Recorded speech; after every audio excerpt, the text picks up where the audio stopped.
Now in this segment, we're going to look at activities and resources. Click on the book that you would like to view. And you will notice you will find the following screen. Very similar to the screen that the students will see when they log into activities and resources. Let's first start with resources.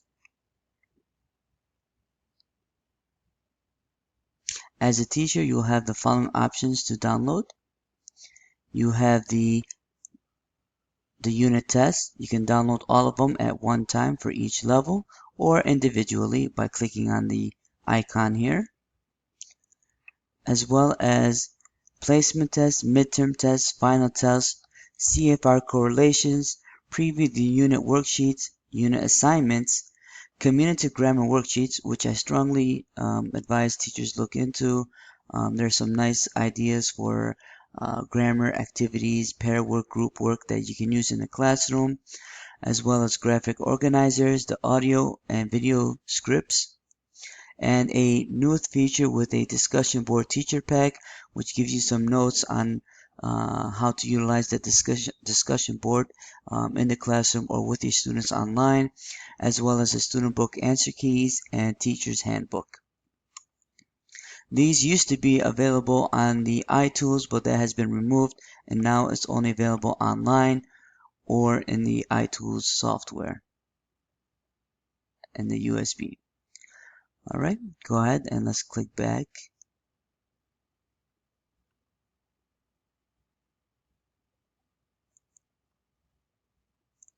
Let's go ahead and look at the Media Center.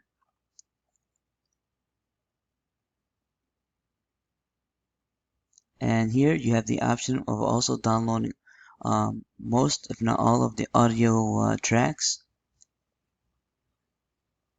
for each unit. You can download the complete package for each unit by clicking on this icon here, or individually if you like. Again, for all the units, Unit 1 through Unit 8. Alright, now let's get back to activities. These are the activities that students are encouraged to work on at home in order to practice. It's basically like an online workbook version of the Qskills book. Alright, here you have the click on the drop down arrow. You have the options for clicking on the practice, Unit 1 through Unit 8, or Unit 1 through 8 unit test. Again, students are required to complete each unit test. And each unit test has 3 components: Part A, Part B, and Part C.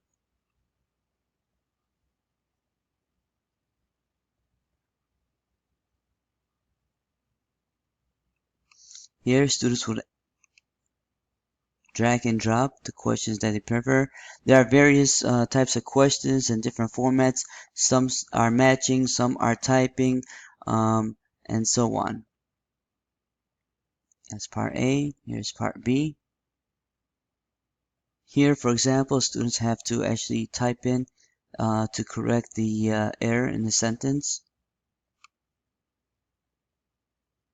And here is Part C.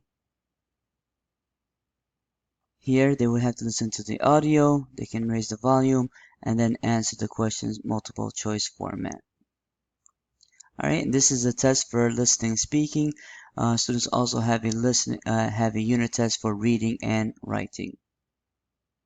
Now let's go ahead and look at the unit practice. Each unit has about 15 to 18 activities. Now students don't have to do every single activity, but they're encouraged to do whatever activity they feel comfortable or there's a need for. Here you will find the unit question, which is a discussion form in the beginning of each unit, as well as vocabulary activities, listening activities, vocabulary, grammar, speaking, and note-taking skills. Also, you as a teacher have the ability to use these activities within your classroom. For myself, I would use the vocabulary or the grammar activities to use as a warm-up or as a post-exercise activity.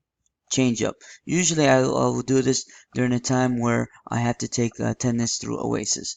But just a quick view of what the vocabulary practice might look like.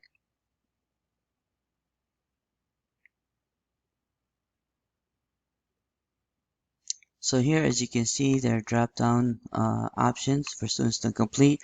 The activities are varied throughout the unit. Something they included in a really a new feature that they included is the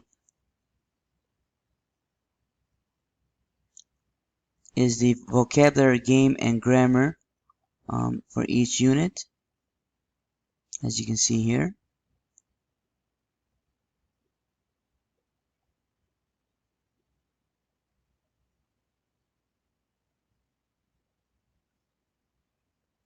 Alright, here the students are able to choose the speed, slow, medium, or fast, and click enter to have a game competition. But you as a teacher, you have the capability of using this in the classroom for practice or just to change the, the monotonous in the classroom if you like. One for vocabulary as well as one for grammar.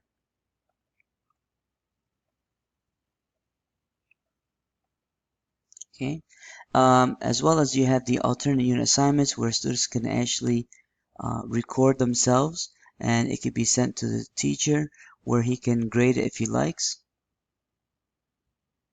Alright, so like I said, you have the option here where students can record their audio or their voice and it can be sent to the teacher, as well as they can reflect on what they learned after the end of each unit. And a really nice new feature they have is the unit video skill video, which is a grammar presentation of a video grammar presentation of what was taught in that unit, as shown over here. Students, you can just go ahead and click on the play button. Will open up a screen and you can watch, depending on the unit, it could be a 8-minute video or a 10-minute video, which is really nice too. So in case a student was absent from class, you can advise them to go online, watch the video presentation, and practice the activities. Yeah. As well as you have the note-taking skill, which they incorporated into the learning management system. So, like I said, there are many activities that vary for each unit.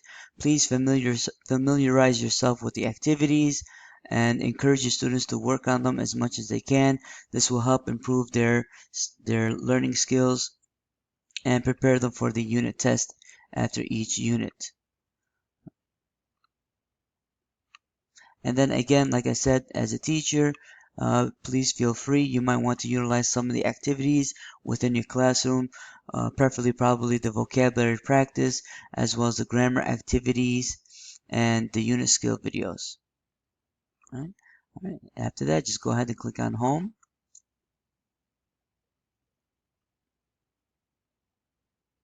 And you're back to the screen.